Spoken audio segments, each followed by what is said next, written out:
বাংলাদেশে যেটা অসম্ভব ছিল, খুনি হাসিনার বিচারের রায় আমরা পেয়েছি। আমাদের চোখের সামনে আমরা দেখেছি আমাদের কত বোনের লাশ পড়েছে, কত ভাইয়ের লাশ পড়েছে, কত ভাই বোনকে গুম করা হয়েছে। এগুলোর বিচার আমাদেরকে আদায় করতেই হবে।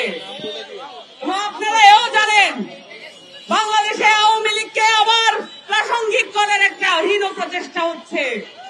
আপনারা এও জানেন এই নির্বাচনে জাতীয় পার্টি অংশগ্রহণ করবে, এই ধরনের হীন প্রচেষ্টাও চলছে। পরিষ্কার করে বলে দিতে চাই, বাংলাদেশে আওয়ামী লীগ এবং জাতীয় পার্টি এবং 14 দল